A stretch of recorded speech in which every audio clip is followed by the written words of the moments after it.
think we're back. It's always fun.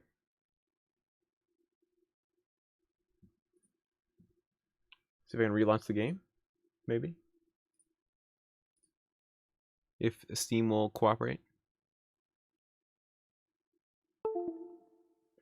Yep, I'm back.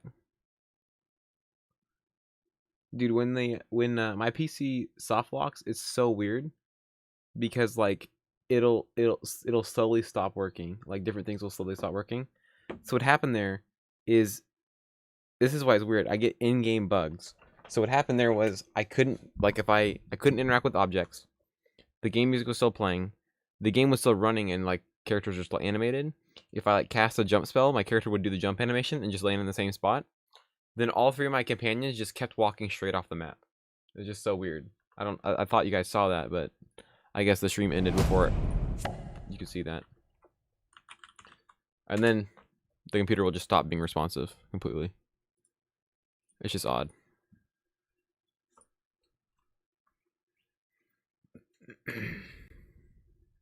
Alright, we're back.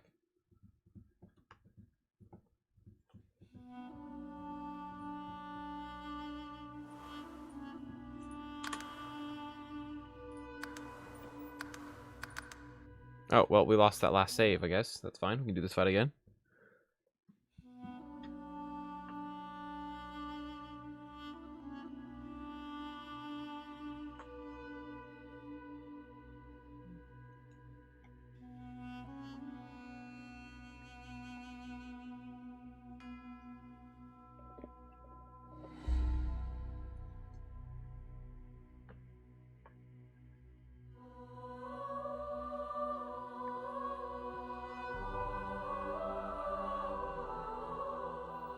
I don't believe so. I've had those crashes before, and I don't know why I'm getting those crashes on this PC. Alright, well, if we have to do this fight again, let's do it without the Necromancer this time.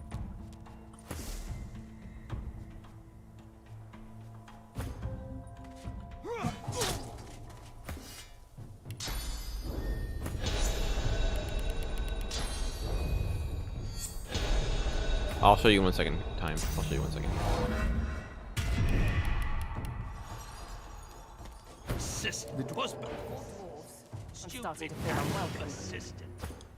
So to review mainly why I have this crit. First things first is these weapons here. There are multiple 10% crit chance weapons. I duplicated the Fang of the Winter Dragon by stealing from the god in the ritual. But each of these has 10% crit. So just from these two weapons right here, I have 20 crit chance. So that's 20 of the 33 crit chance. These gloves right here, you can get other gloves that have crit chance, but these are a new unique glove you can get in Act 1. I can't remember exactly where I got them, but they're somewhere in Act 1 now. 5 crit. I think they're up on that tower, if I remember right. Belt has wits on it. Leggings have wits on it. A ring has wits on it. Flame Rune and the amulet is also a great way to always get crit chance. That's 4 crit right there. And that's mostly it. So, just getting it from gear, mostly weapons. Yo, I haven't bought freaking ballistic shot yet. What am I doing with my life? What the?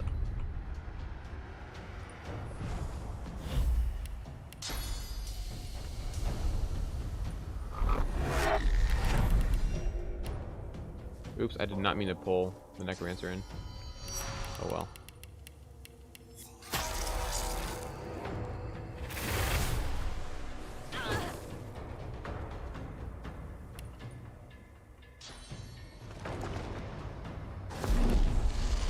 Also, if you get the hothead talent, that's another 10% crit.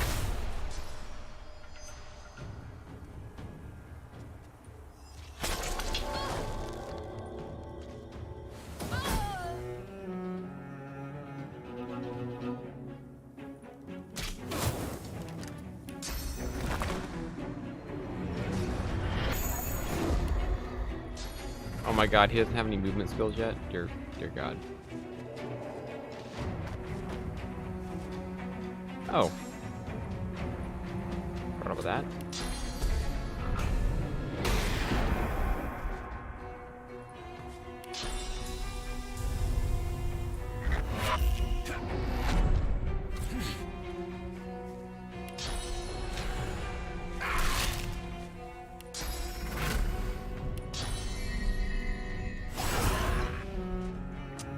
Okay, that was easy. I still have no movement skills, so, well.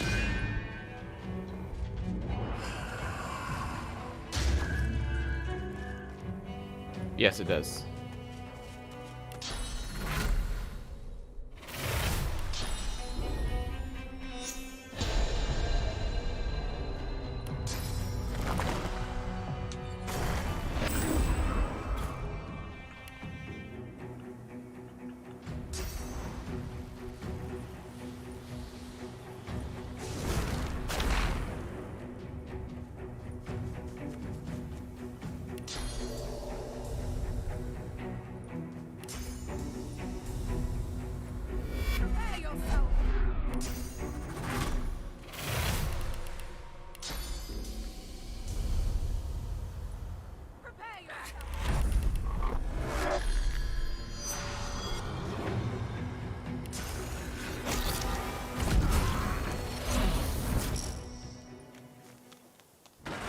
Look out! I see a trap nearby.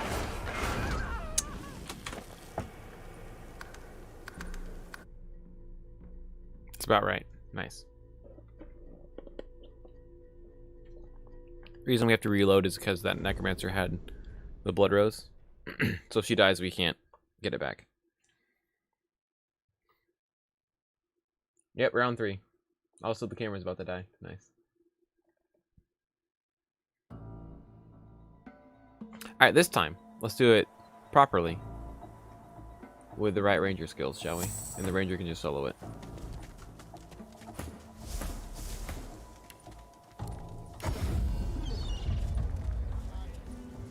Buying or selling?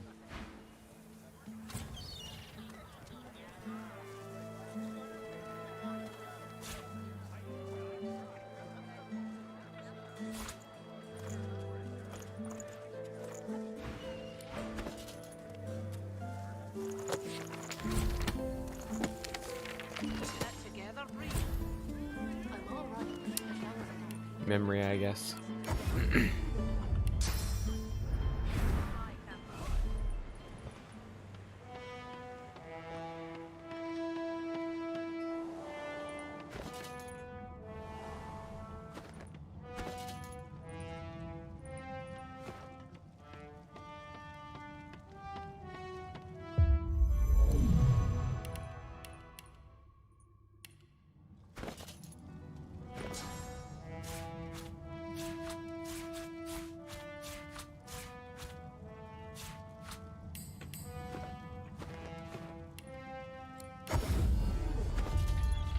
I'm back again. Yes, I am. Oh, wait.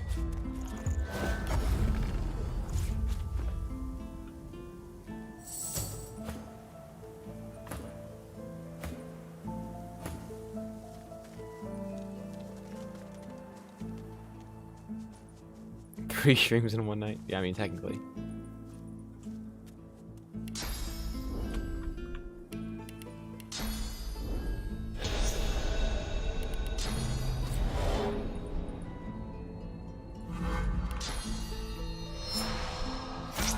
Yep, camera is ripped.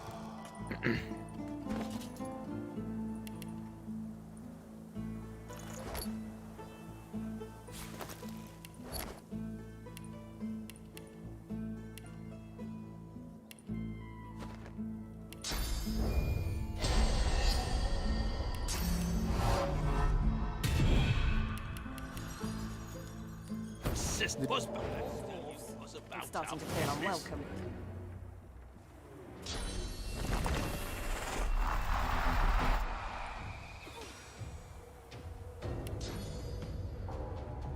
I need another swap on this character too.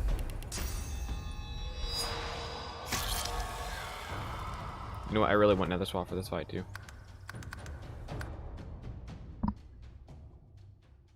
Another swap makes this so much easier.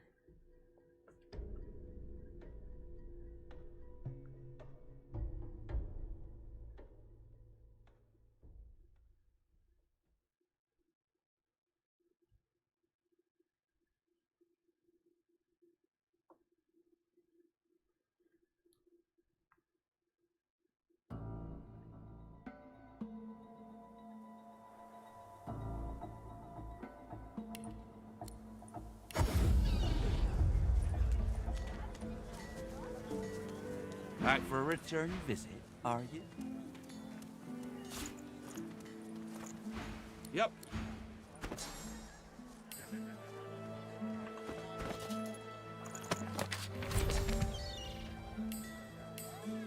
Because I don't really need the marketing thing. Exactly. Not right now, at least.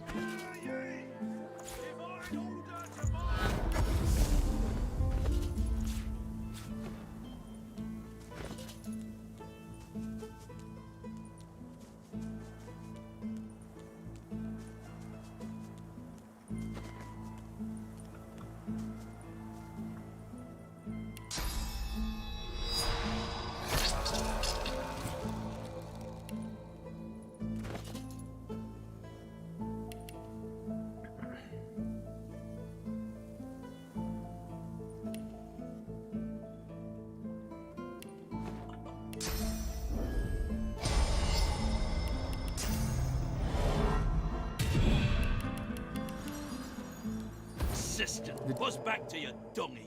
More dwarves. That I'm starting to feel bites unwelcome. us no longer. Okay, here we go again. Time for some ballistic shot showcase.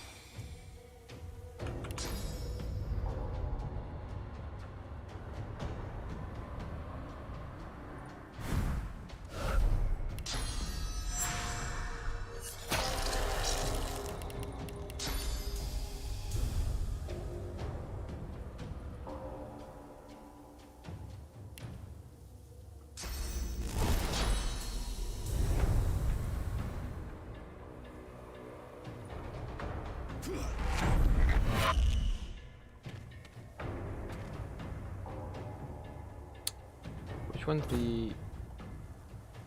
Oh wait, no, that's not it. What's the button that, I can't remember the button that removed the UI.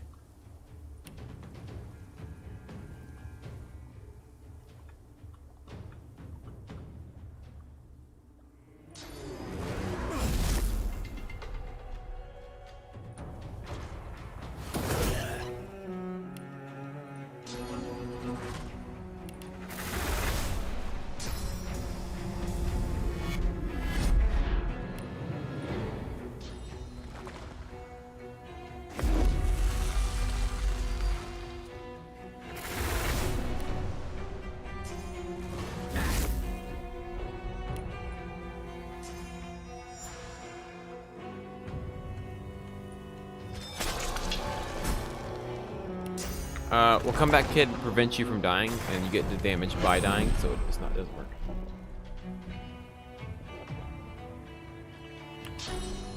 At least I'm relatively sure of that.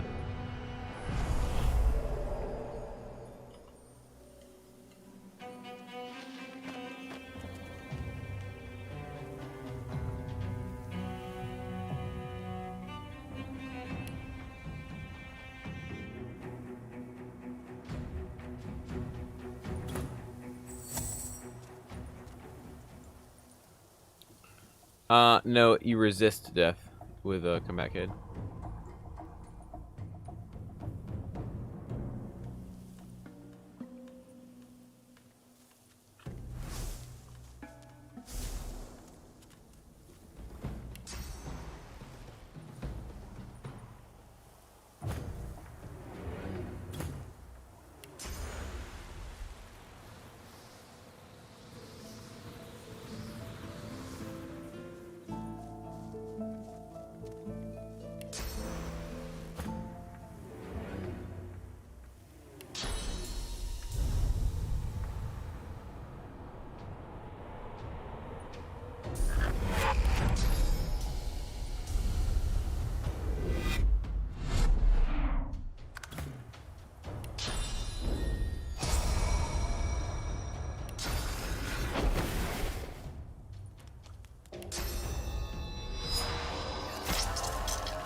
That's a lot of damage.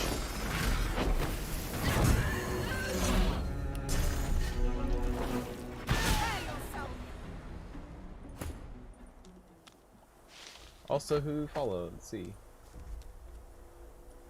Karimi, thank you for the follow. Alright, let's try not to die with the Necromancer this time. please. Okay.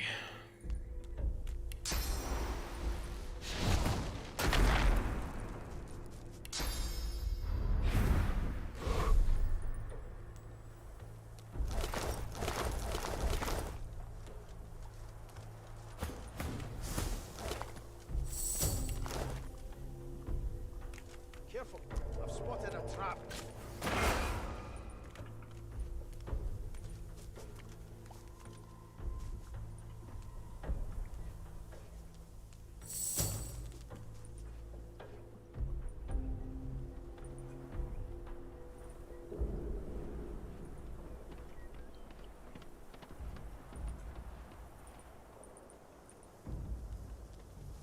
All right, let's hope the game doesn't break again.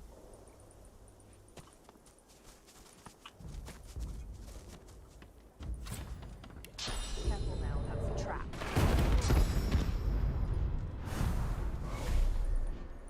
Careful now, that's a trap.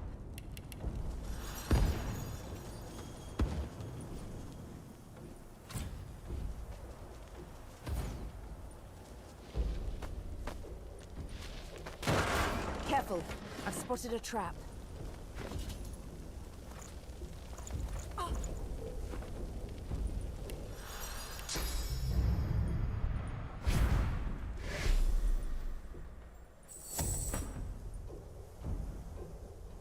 No, stop. Do not walk that way. Started watching the streams on YouTube. In one of the videos, though, it's like skips the end of Act 1. I think, are you the one who commented about that? I don't know why. So, I think we've only streamed three streams Careful, before this one, I've spotted a trap. for this run, and it doesn't skip. It just like I end the stream like leaving the fort. I think. I know I end the stream like right before I leave the fort, and then the next stream I leave the fort. I think. So I think it just looks like I skipped something. Look out! I see a trap nearby.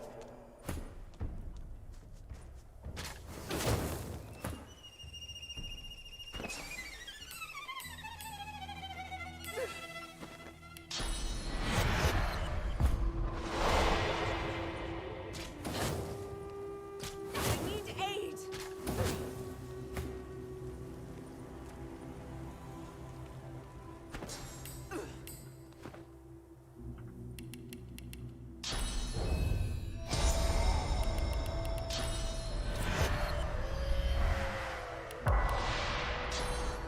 I don't know what that statue's doing, but it doesn't look good.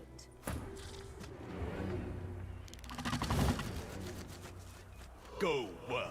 I require more. He requires more. Go! Pathetic little creatures.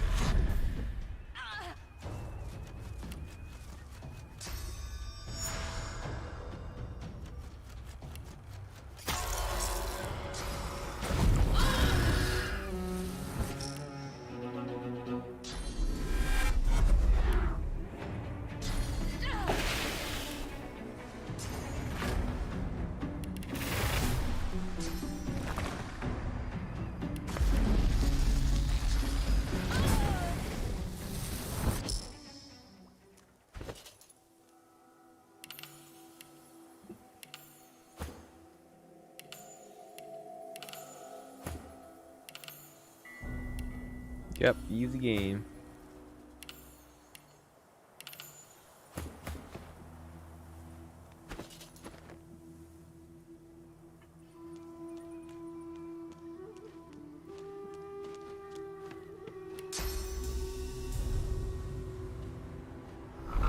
Welcome to Necromancer. What'd you expect?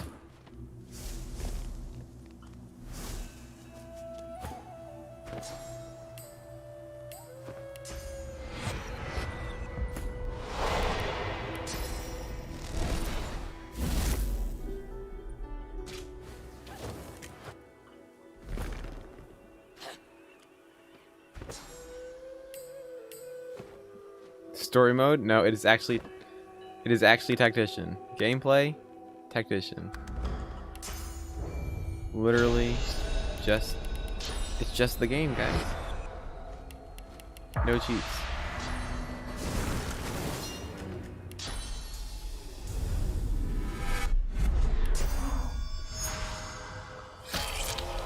But when you say you switch out the summoning for warfare on the Necromancer, the more experience I get at this game, the more I just don't even use the summoning. But it's up to you. I say the latest is after Act 1. Oh my god. Almost killed it with teleport. Alright, well, you're dead.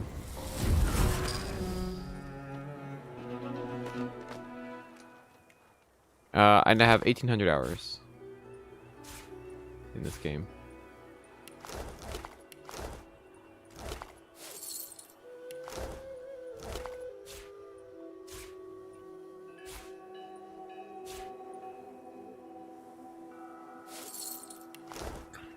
On your first playthrough and finding it overwhelming, knowing where to go and what to do. Anyways, reading from Australia. Been a long time viewer on YouTube, never managed to catch a stream. You know what, let's actually make that a topic that we end the stream on. Let's talk about arcs, and let's talk about what's wrong with arcs, and the strategies you have to employ in order to survive arcs. Let's go, where's my total BS save?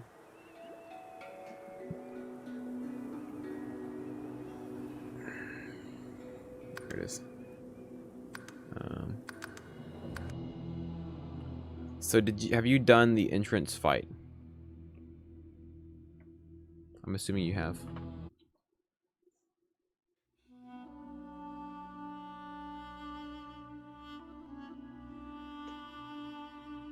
Okay, let's just do this fight real quick to get into the city, and then we'll talk about it.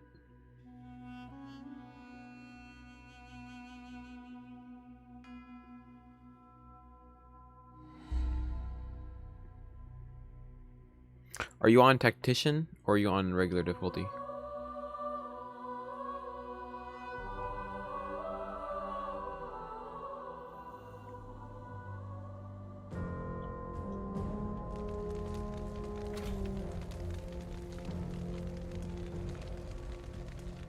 Let me put it this way. They adjusted this fight when Definitive Edition came out. The first Honor Mode run I did in Definitive Edition, I lost the run in this fight because I didn't realize they added enemies that steal your turn.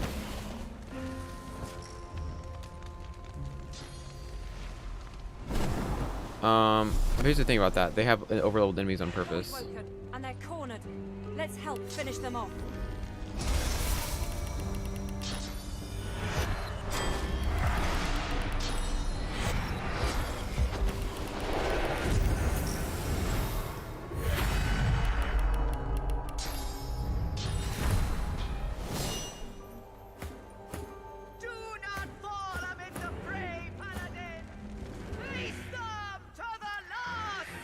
Well, number one, the first way you win this fight is use Living on the Edge.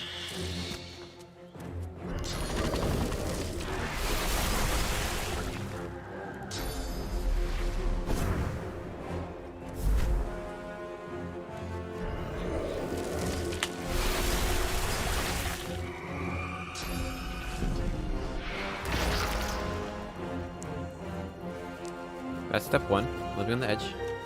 Step two, play Necromancer. Pretty much.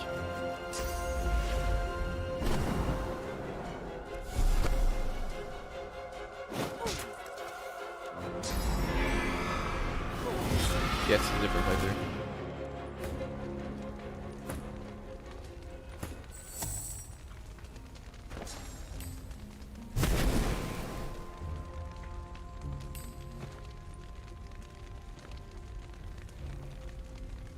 More messages from work.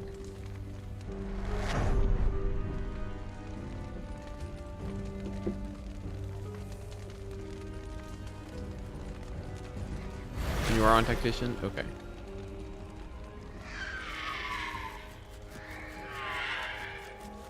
Alright, so we're gonna come up here, we're gonna cast First Aid because she got silenced. Which makes it impossible for her to even do anything.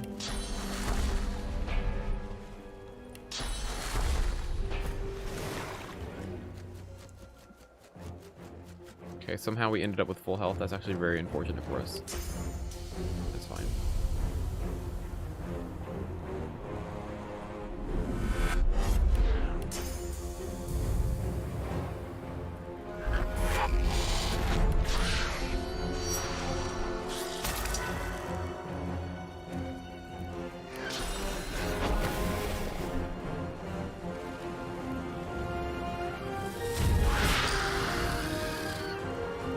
Oh, I forgot I don't need Death Wish to one-shot these guys. Whoops. My bad. Do this.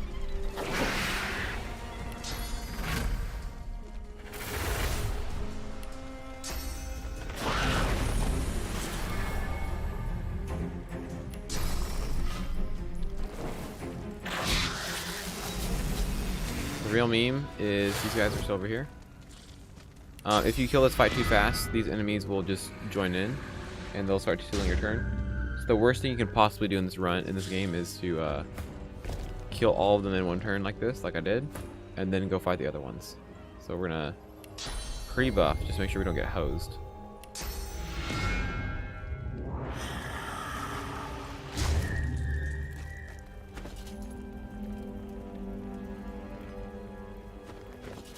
Oh, I don't have gloves on this character, oops.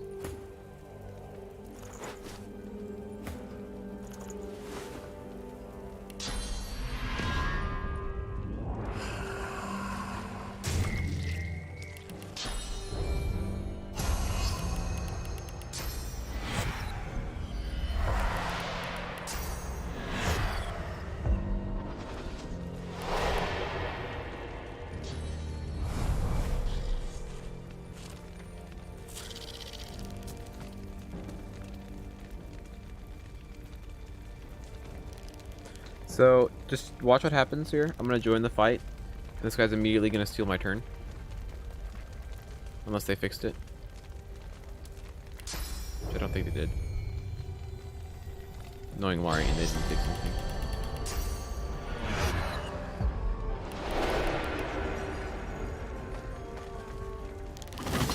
Yep, see? They took my turn. If you notice, I have the first turn on the next round. That's because I'm actually faster than this enemy. But they're scripted to go first. And as you can see, I would have probably died there. It's fair and balanced. Don't worry. It's like everything in this game.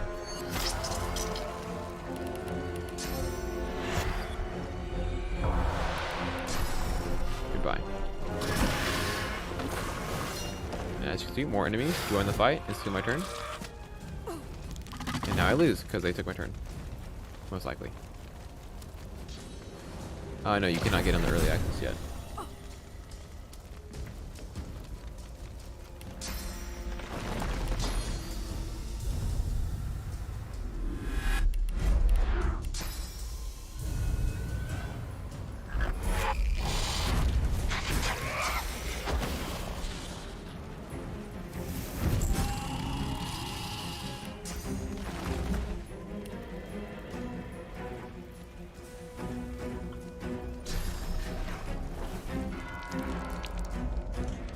Alright, there goes the camera. RIP camera.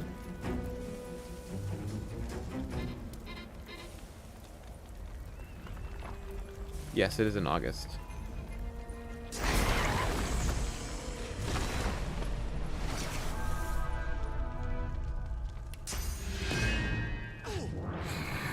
Alright. So that's that annoying fight. Basically, you have to just spam living on the edge to avoid getting killed in 1 or 2 hits by those enemies. So let's talk about arcs and late game and problems that you face in late game. And I probably haven't talked about this enough. The thing that is very important to understand is that all these things I talk about when it comes to balance and stats and damage and all that stuff, all these things are less relevant early game and become more and more relevant late game. And let me show you what I mean by that. So, first off, I talk about how enemies just your survivability is irrelevant. And one of the reasons your survivability is irrelevant is because enemies are going to kill you in 1 or 2 hits anyway. Early game, that's not true. You'll notice they just love tap you, right? Early game, it's not a big deal. Which actually works out fine because you can't do enough damage early game. If you're not, I mean, unless you're min-maxing like me, you can't do enough damage early game to kill them quickly anyway. So it's actually not a big deal if they take a turn or 2 because they can't kill you anyway, right? They're only going to like hit you for like 8 damage, right? Now, problem late game. Enemies do like just illegal amounts of damage to you in the late game. I'm sure you saw in the last fight, 1 or 2 hits was enough to take my character from full health to 0 health. If I was playing a tankier character, let's say I just had like, you know, a modest amount of points in con, say I had like 20 points in con, I'd be able to take maybe 3 hits, right? Maybe 3 or 4 hits.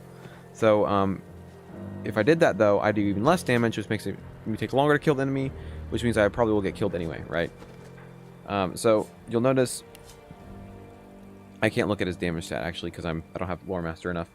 But if you have high enough Lore Master, you can see their damage stat. And it works similarly to the armor and vitality scaling in the higher difficulties. So you'll see this physical armor difficulty setting bonus here, this magic armor bonus, and the vitality bonus. So the damage bonus enemies get and the armor bonus enemy gets higher the higher level they are. So you get this exponentially scaling amount of damage and health and armor that they have. So they get closer and closer and closer to one-shotting you. And there's just fights and arcs that you just die to. So here's the thing. When you get to arcs, once you get your first like upgrades of weapons to like level 18 weapons and stuff, there's basically you're no longer worried about what level the fights are, because if you can't do the lowest level fight in arcs, you're sure as heck not going to be able to do the highest level fight anyway, and vice versa. Like they're all basically just you have to kill them before they kill you. Yeah, I'll show this build in a second here. So when you're in arcs, like you need to be min-maxed pretty well if you're playing a tactician. So you have to have very good builds. So if we look at our characters here, he's missing gloves. Don't worry about that. It's a long story why I'm missing gloves. But basically, like you have to make sure you have some pretty decent stats. So it's all damage, right? Because you'll notice when you hit arcs, these enemies have stupid amounts of health and stuff, right? Like look at this guy. He's got, and if we're not talking Necromancer's amounts of damage, which this is Necromancer amounts of damage right here. This is not a fair comparison. Like the amount of damage this spell does versus his health, that makes him look like a joke. But almost 4k health is not a joke. That's a lot of health. Like if you look at my knight here, he has a level 18 weapon, a very good one. He does 1000 damage. This is a very good knight build. This is incredibly strong, right? This is min-maxed.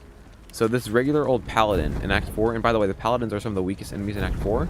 He has almost 4000 health. So not critting, I have to hit him 4 times just to get rid of his health. Make that 5 if you look at his physical armor. So if I pop up in here, let's go smack a guy real quick.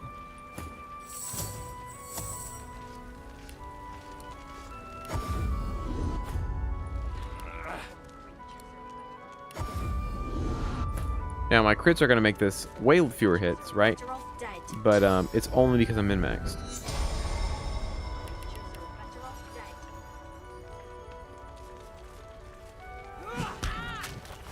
So I have, let's look at his stats. I have 1000 raw damage because I have 60 strength and 17 warfare and 12 two-handed.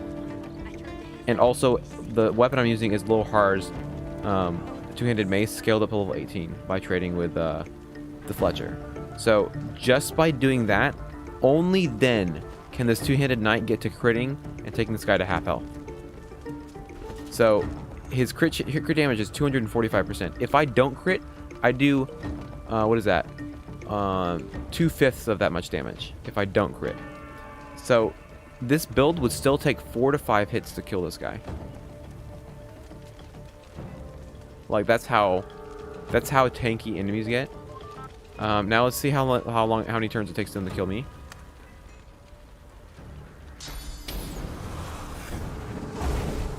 Okay, that's 1 attack.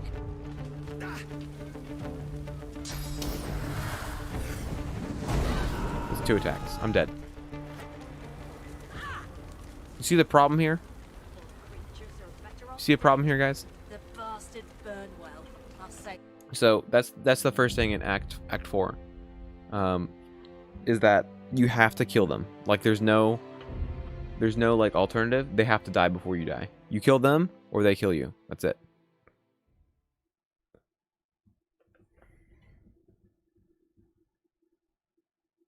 Basically, you have to give a subscriber. You have to have Streamlabs subscribe to me, basically, to get him to be able to use emotes. See, that's the problem. Like, if that's not already apparent here. Like, this is a perfect build. This build is almost god tier. I mean, it is god tier. And it can't survive more than 2 hits. Am I the Thanos of DOS2? I mean, I guess so. Now let's show what this build can. I mean, this build can kill. Like, don't get me wrong. I blame Alexander for this.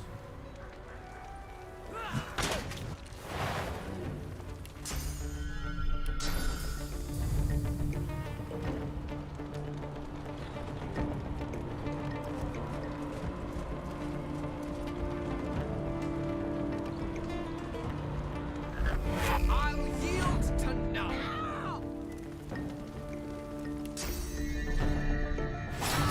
Hurts, doesn't it?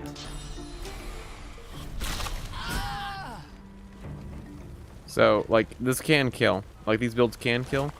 But this just kind of shows you the extremes you have to go to with your builds to be able to do that. Now, if you're like a moderate build, you got like 40 strength, you know, like 10 warfare maybe. Like, it's gonna not. It'll be like, eh. It's gonna take you way longer to kill them. So you gotta push those stats. Completely ignore your survivability.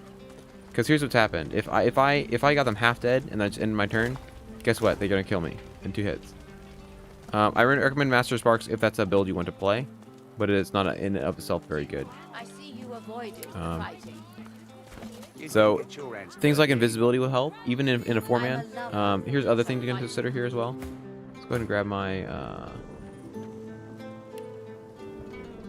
rogue. Now let's talk about using invisibility even in a party. I'll give you that. So right here we got 2. This is a level 18 knight and a level 18 rogue. This Death Knight build I'm using, yes, I do recommend it. And here's the reason why. Let me explain why. Some people are like, oh yeah, I'm gonna get some strength, I'm gonna get some intelligence, and I'm just gonna slap my necro spells on my knight. Don't do that, okay? So build your stats like a knight. Go strength, go warfare, go two-handed. Just completely ignore intelligence. I only have intelligence just for gear for like no reason. Don't worry about that. So forget intelligence. Now, let's talk about why I can still use Corpse Explosion and Grasp the Starved on a knight, and why they still do so much damage. Let's look at Whirlwind real quick. Keep in mind, I have stats specifically geared for a strength melee build. Okay? Only stats for strength melee. This is how much damage Whirlwind does. Okay? 951 damage. What you looking for? This is how much damage Grasp the Starved does. 913 damage.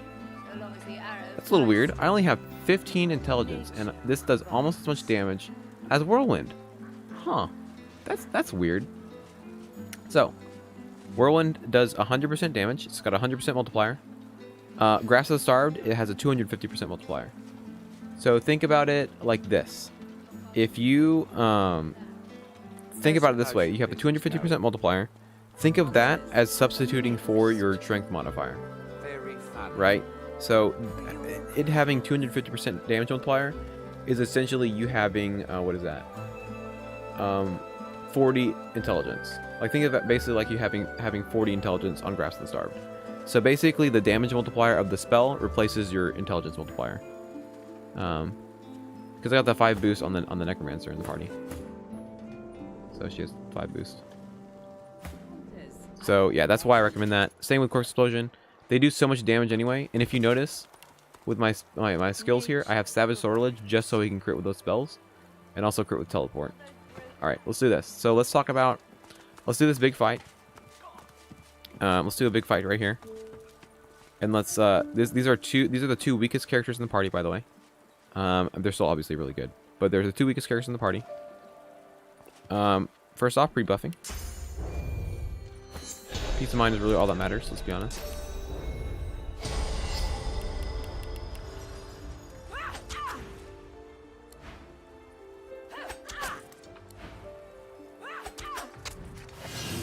Okay. So, let's look at the turn order. I have 2 characters in my party. If this character next in line gets a turn, I am completely screwed. I mean, I did attribute them, but they're a mage. Okay? So what I need to do, one of 2 things. I need to knock this guy on the ground, or I need to kill him. So, let me kill him. Now, second strat as well is grouping enemies to kill them all at the same time. So I can just attack this guy, right? Or I can do AoE attacks to kill more guys at once, right? I can teleport people together if I want. Right now I might just do this. This is probably going to kill him and then also just damage them, which is fine.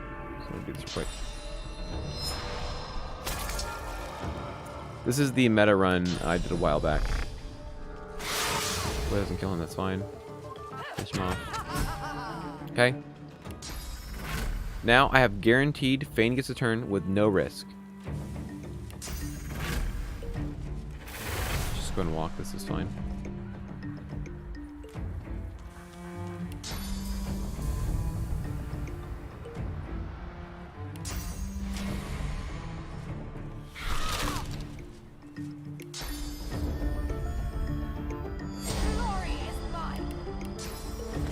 No, it's not. This is the min-max, like, I actually leveled up all the way up that I could. Alright, so, because I killed that character that went between Sibyl and Fane, I've guaranteed Fane gets a turn with no risk. I've also ended Sibyl's turn by going invisible. She is basically invulnerable, right? It is basically impossible for them to do anything to her. So if you do those two things, CC or kill the next enemy in line, and go invisible, you become very, very safe at doing your runs. Alright, so now all I need to do with Fane is end my turn having killed whatever enemies I want to, and going invisible. If I had more characters, I'd want to focus the next guy in line, right, to guarantee they get a turn. But this is my last ally, so I just need to go invisible by the end of my turn.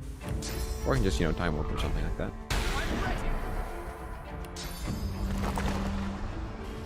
That's a lot of damage.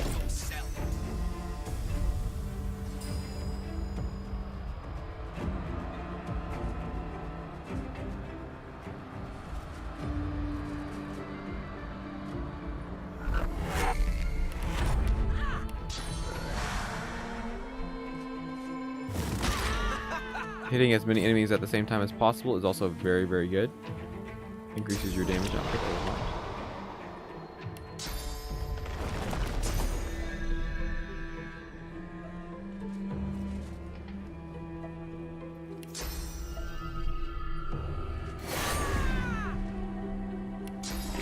Try to make him bleed real quick. He's bleeding. Also, you notice, this is part of why Grasp the Starved is so good on a knight. It does a lot of damage for the reasons we just talked about. Also, when I attack enemies with my melee, you notice how they bleed? Huh. Wow. It's almost like I don't even have to use Blood Rain. And wait a second. I have Affinity? So I have Affinity on the Knight. Grasp the Starved does almost as much as Whirlwind. And I have Savage Sortilege. So basically it's just another free Whirlwind for me. And it costs less. It's pretty good. Alright. Now we can also do this. This is a great meme. Another swap with this enemy right here. Wow, look at that. What? Nah. There we go, 3 kills. And like I said, all I have to do is go invisible at the end of my turn. And this is a completely safe fight because of that.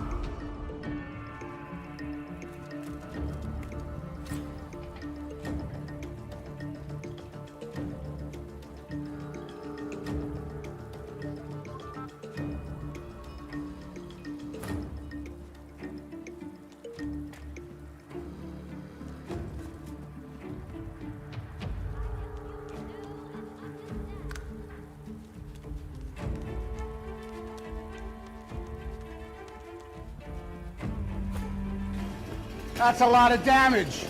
Kelzloner, thank you for the ball. I appreciate it.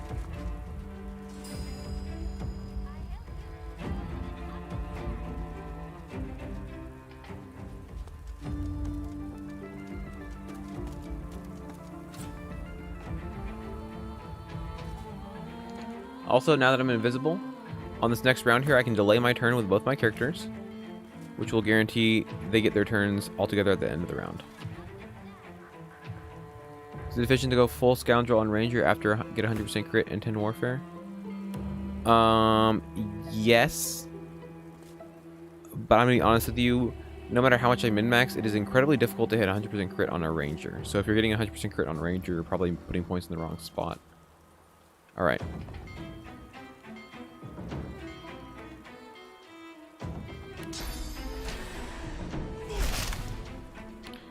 And also, look at this. You've already seen how ridiculous this knight build is. Look how much armor this enemy has, and look how much health this enemy has.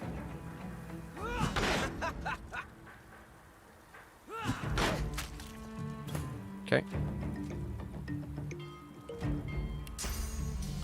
Let's talk about rogue double backstabs. So I'm backstab range of this guy, right? Let's look at the backstab area of this guy.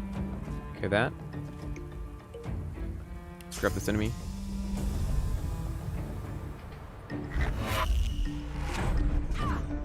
Notice how I can backstab both of them now. If I use an AoE skill, I will backstab both of them. So whirlwind. Double backstab. Skin graft. Yeah, whatever that chest piece is, we definitely want that.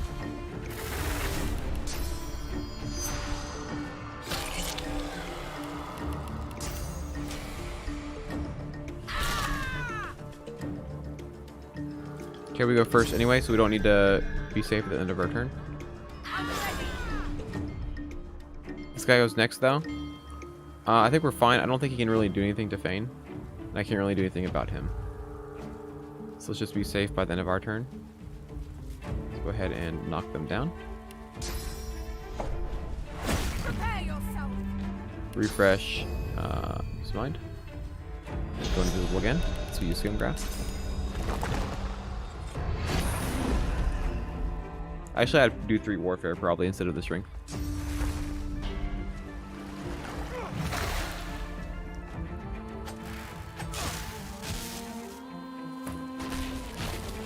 Like, see how much damage he already did to us? Broke all of our armor and did damage to our health. Yeah, and look how much... See? That's what I'm talking about, man. It's freaking BS.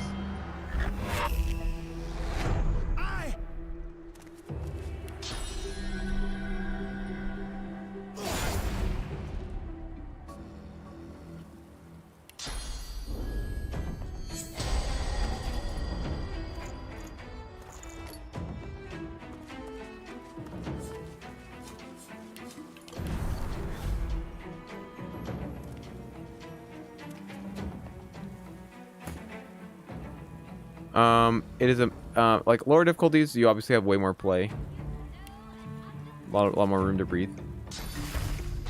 If this heal crits, I think we die. We're good.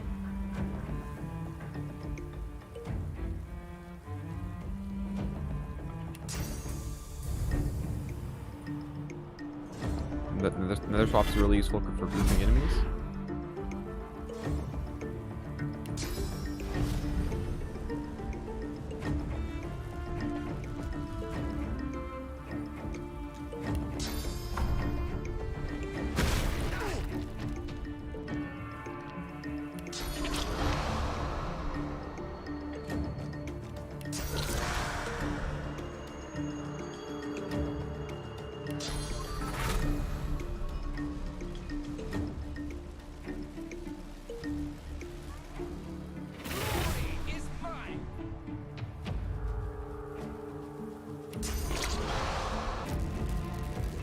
Watch it not kill him.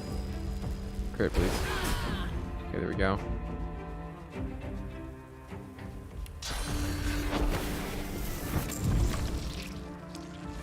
And you see, because I hit multiple enemies, I actually healed enough to stay full health, even though I hit myself with the corpse explosion. That's a lot of damage. Also, Dragon Culture, thank you for the follow.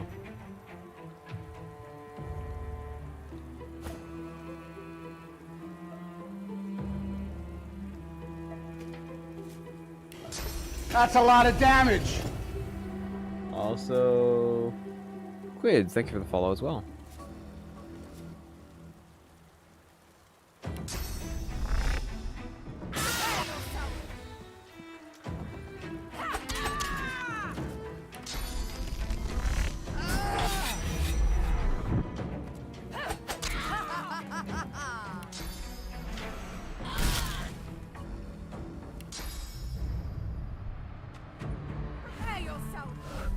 It is not because they completely forgot how to make grenade scale.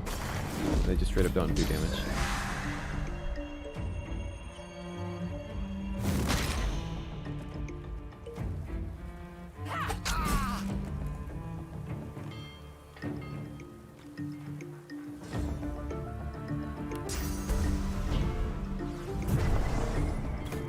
Like, even if you're not talking about not meta, it just straight up does not do damage. Do I have a grenade I can show you how much damage it does? I don't, because I sell them all because they're so bad. But yeah, that's part of how you play safe, is always killing the next enemy, and then always going invisible if you can, if it's necessary. If you're CCing them all, like usually there's not that many enemies in a fight. This fight's actually harder because there's so many enemies. If you can just crowd control them all, you're fine. But this kind of demonstration of how going it all in on damage is so necessary, because this rogue right here, this is all in damage on a rogue, and you saw how many hits it took to kill those guys. Like, it took a lot of hits to kill them. Lucian, help us. So yeah. So let's go ahead and now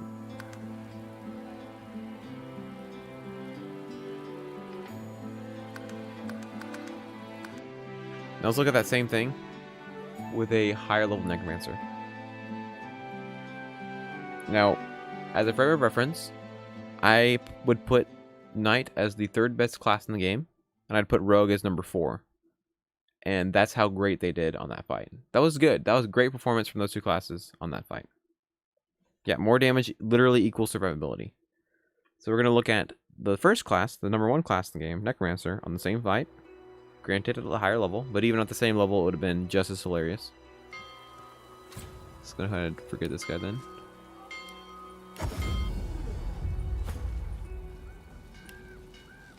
Me too. Yeah, there's also workshop mods for that. Yep. So let's take a look at these stats in this Necro. Oh yeah, let me look at the Death Knight talents. Someone asked. Glass Cannon as always.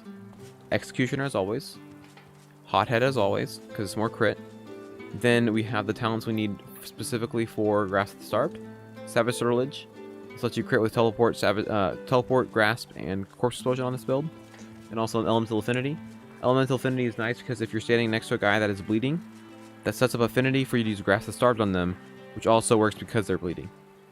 So you synergize with hitting guys to set up Grasp of the Starved and Affinity for you.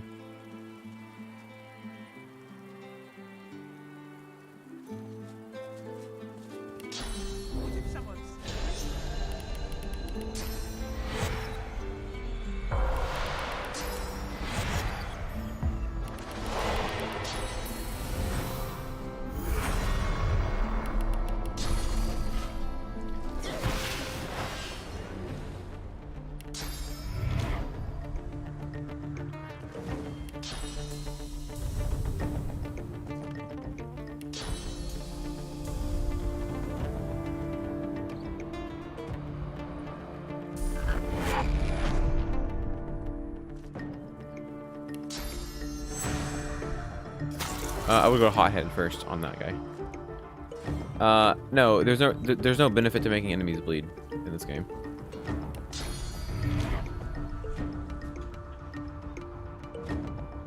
Like, there's no point.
Is really not going to go under him? Son of a gun. You did not get blood under you. Nice. Do that. That's fine.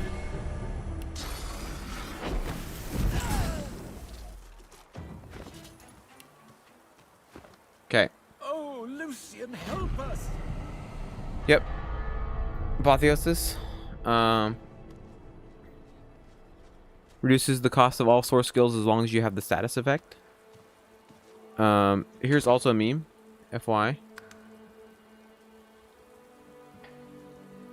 See if you notice something here.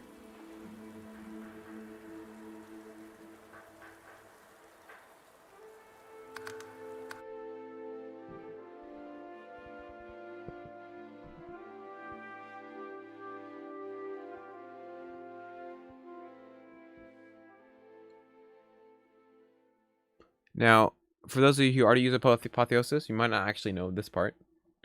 And this is why Apotheosis... This is honestly another reason why Apotheosis is so busted. And this is usually how I use it. There are some skills in this game that are once per combat.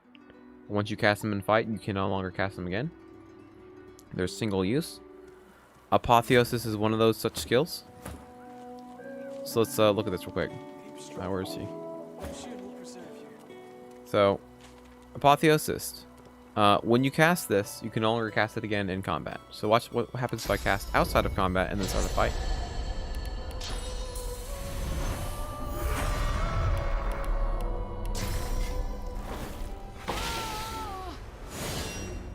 Huh, that's weird. It's off cooldown, and I can cast it. So I'm gonna use Apotheosis to cast Apotheosis. Wow. So yeah, if you precast Apotheosis, you pre-buff Apotheosis, you can enter a fight with Apotheosis already on, and then when it's about to run out, cast it again to extend it. So you can have Apotheosis for technically up to 4 turns. Yeah, you can abuse, Undead can abuse Apotheosis and Skin Graft and play dead to literally have infinite actions and infinite turns. It's an unbeatable combo. Yeah.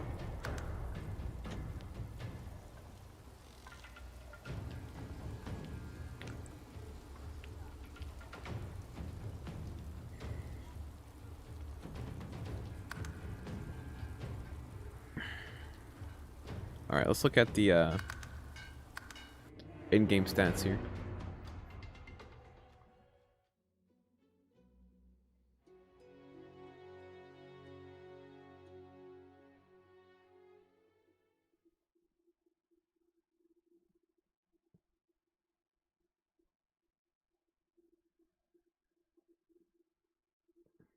Also, let's talk about this little known fact about why it also becomes harder to kill things late game.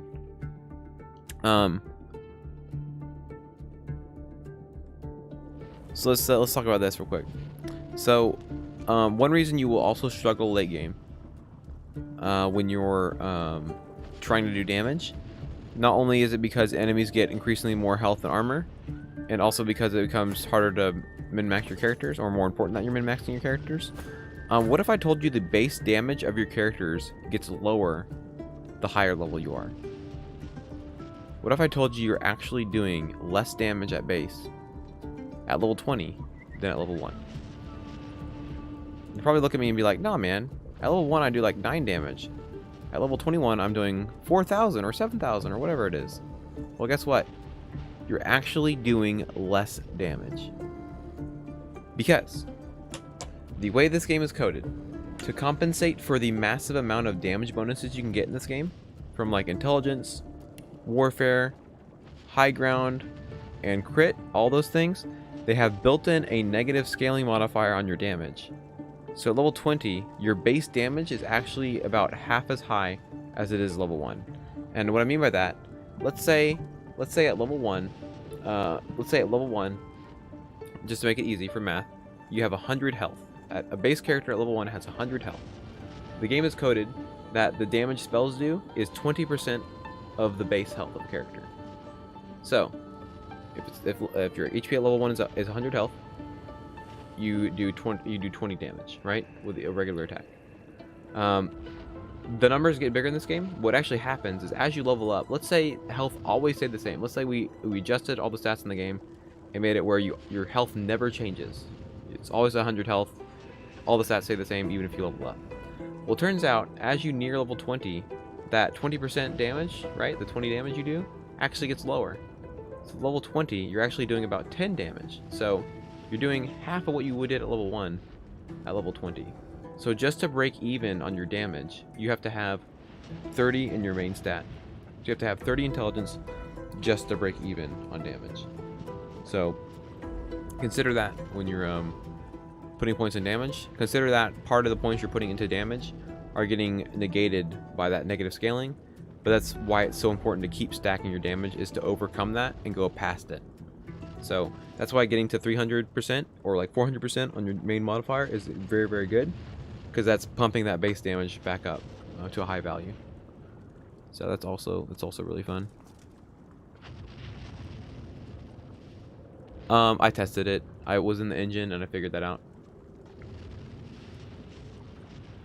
I actually kind of unintentionally came across it. I figured that out unintentionally.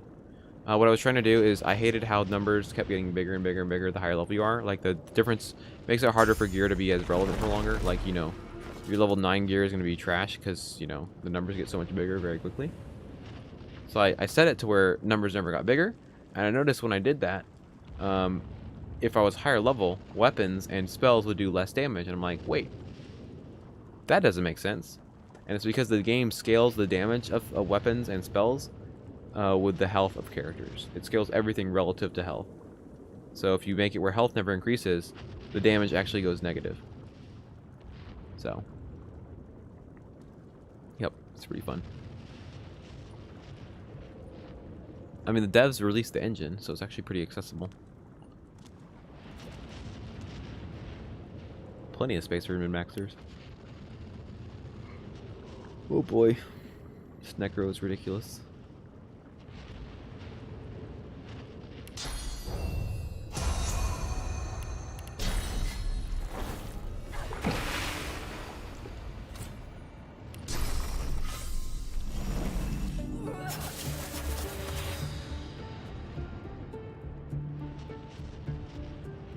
Yeah, let's also talk about this.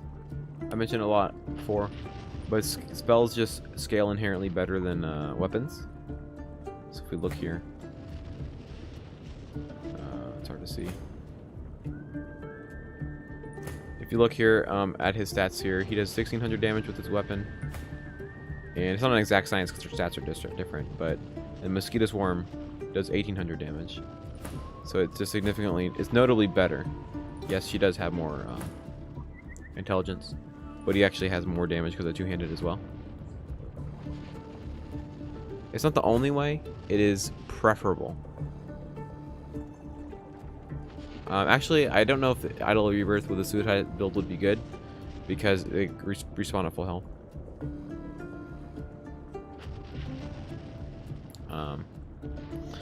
But yeah, so that's another reason why Necro is so stupid.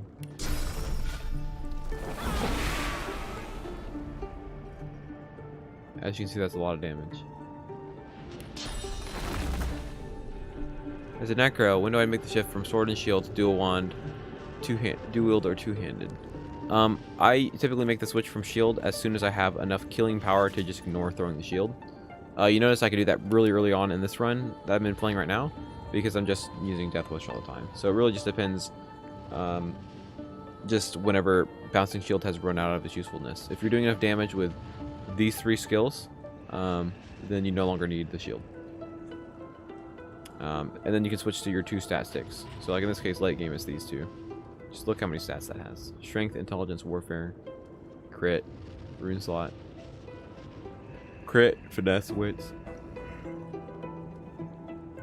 and another Rune Slot. How do you play X4 as Hydra Arrow? You die. That's how you do it. That's how I did it, at least. So. Also, this is what I mean as well when I say that like the +2 Scoundrel helmet is useless. What do you notice about the stats on this item? They're freaking amazing compared to that unique item. Who cares about +2 Scoundrel? How about Finesse, Intelligence, Warfare, Huntsman, Scoundrel, Hydro, and Necro? It's so busted, dude.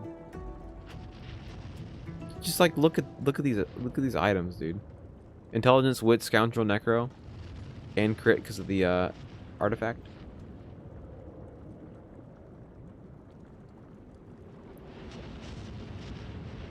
The 5 warfare chest, is that the one of the new ones?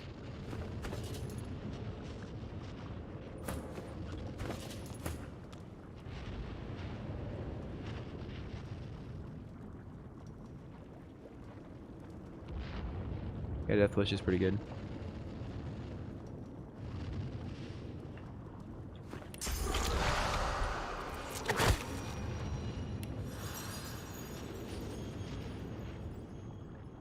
For this one, I think I did a lot of that because I wanted to min-max these. I wanted this in-game save to be perfect, and I almost got it to perfect.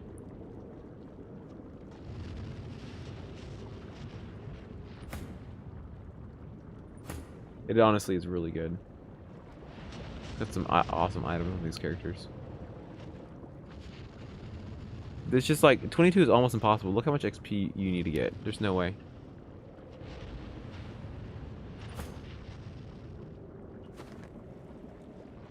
And yeah, that is the thing. So the way you do that is like I've been showing with Nabora. So if I go trade with what's his face right here? What's his buckets?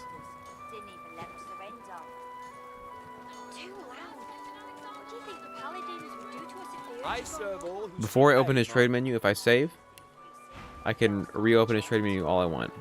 So like this item, for example, this one-handed axe, if I had saved before I opened the inventory, and then reload and open it again, the item will have new stats on it, assuming I hadn't, assuming this is a new refresh of his inventory. Doing his bi-weekly Necromancer endgame demo? Yeah, I know, right? Shut up. So, it's a good way to find good items.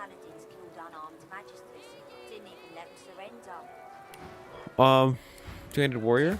What we got right here. This is the, my ideal two-handed build at endgame. So basically the main 4 warfare skills, Tentacle Lash and Bullhorns. Decent, yeah. Great damage, no.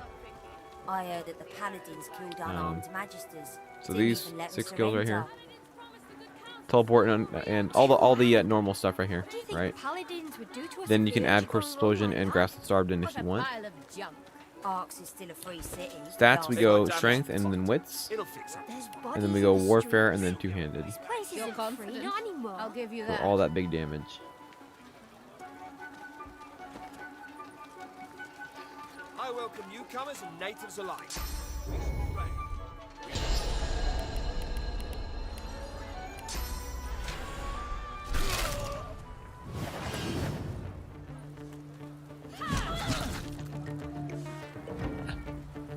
Just charm them, nice. Ah, whatever. It's never necessary. It's always good to have, though, in any kind of warfare build. You can put it on a ranger for all I care. That's good. All right, spoiler warning.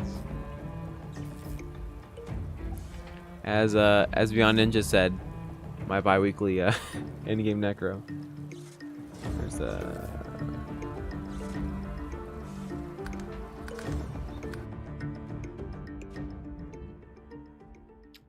Pokemon Sword and Shield? No.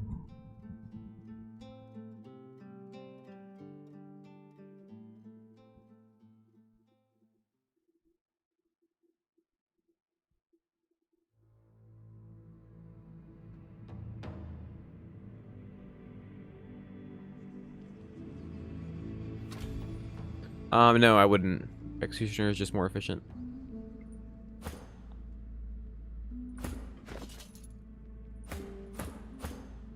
Man, I hate the fact that I'm missing gloves on the save. Because I had to mod second skin back in because I forgot about it.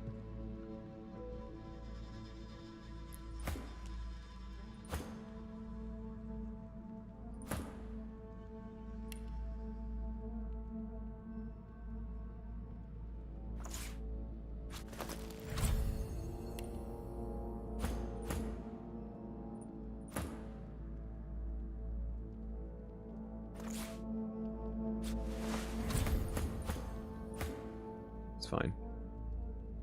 On Lizard Wizard, yeah, but that's like a outlier.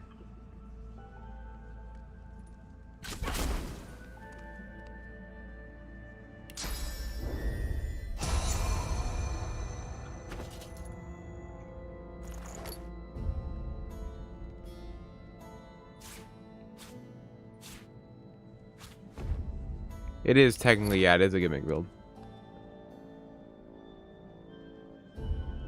Check out, that's fine. Alright, Hellertron. See you later, man. Good luck with that advice as well. Intentionally playing a bad class isn't, I mean, it's not really.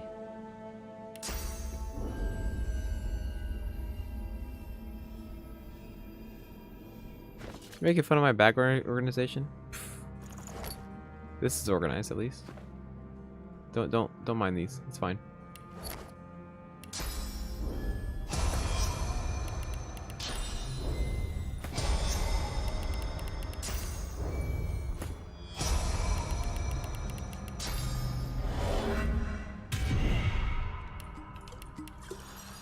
God broken. Your I mean a date, it's like a month. It's August. Yeah, his bags are even more organized than mine.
Lucian struggles to rise, but the weight of his own pain leaves him to... My time is done. Dallas groans.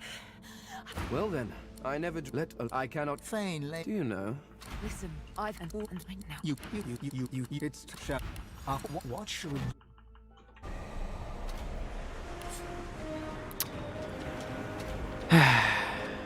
It's pretty good. So satisfying, guys. 33,000 damage.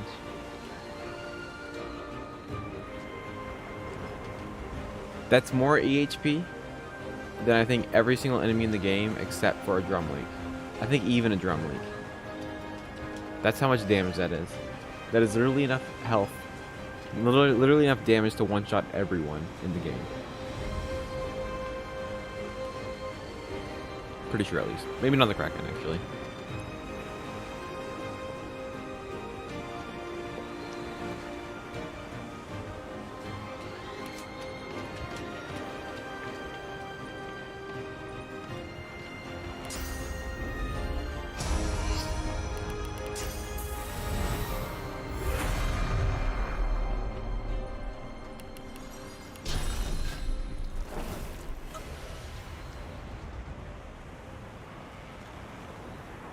Rip.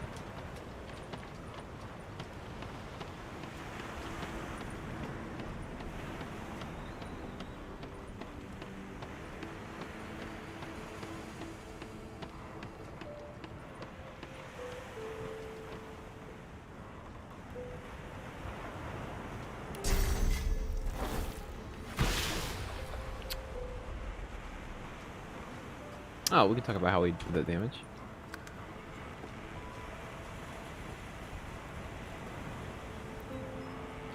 Is it time to pull out the calculator? I think it's time to pull out the calculator.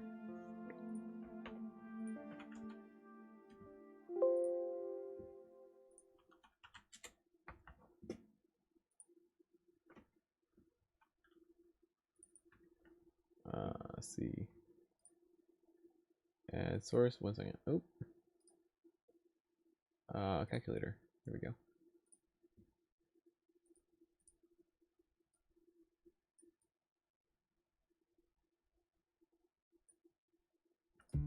Alright. Let's do some math, shall we? It simply just works. Alright, let's talk about why.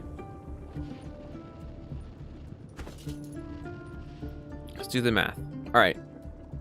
Necromancer.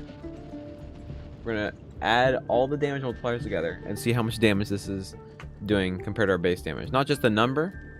We're not just looking at the number of how much damage we do. We're going to be looking at practically what % damage we're actually doing with this character. So, first off, let's look at the damage multiplier. Grasp the Starve does 250% of your base damage. Okay? So if we plug it in here, that's 2.5, 250%. Then we're going to add our intelligence multiplier. That's 315%. So we're going to multiply by 415. Because if we just multiply by 315, we're actually not getting the full effect. So it's 100% base plus 315, so times 415. So we're going to do multiplied times 4.15.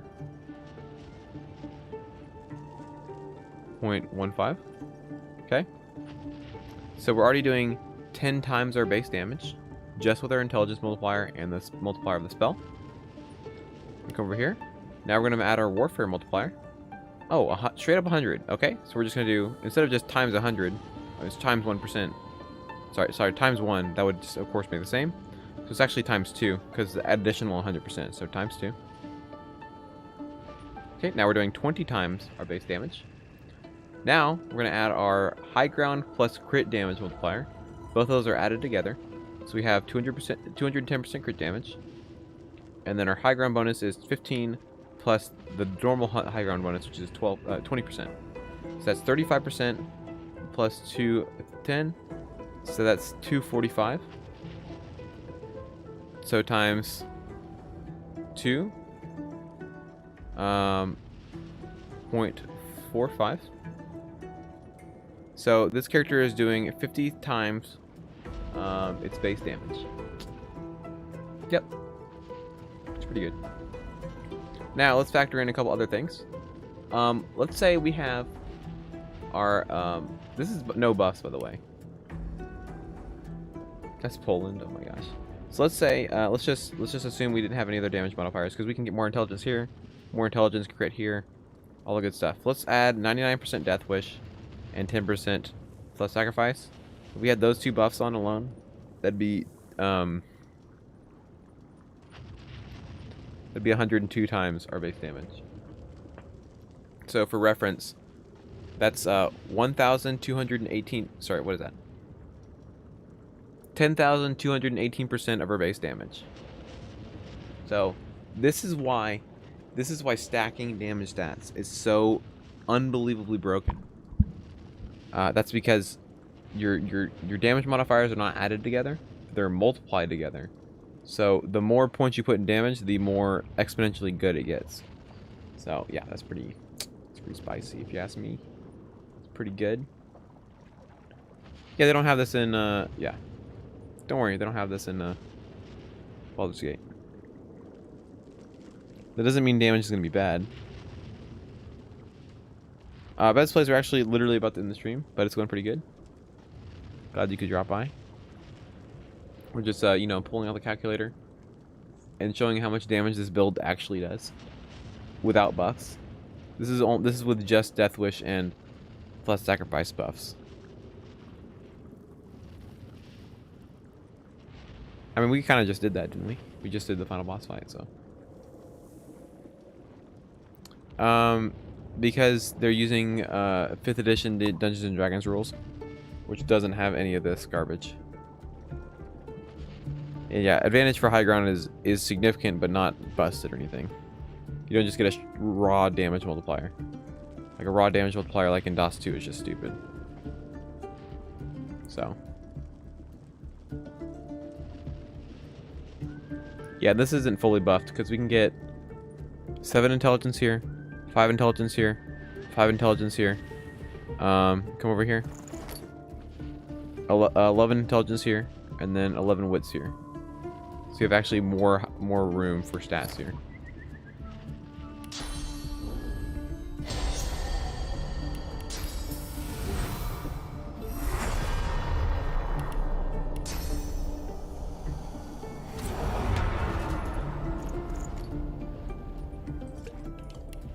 There you go, 101 intelligence. Yeah, the face cam, yeah, it died. It died about an hour ago. Yep.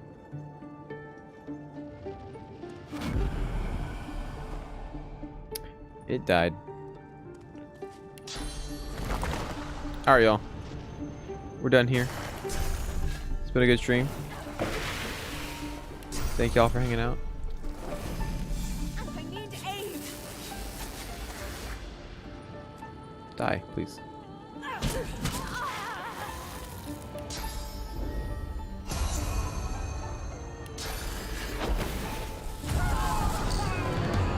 And I'll see you guys in the next stream. Leave a follow if you want to see some more. See you next time.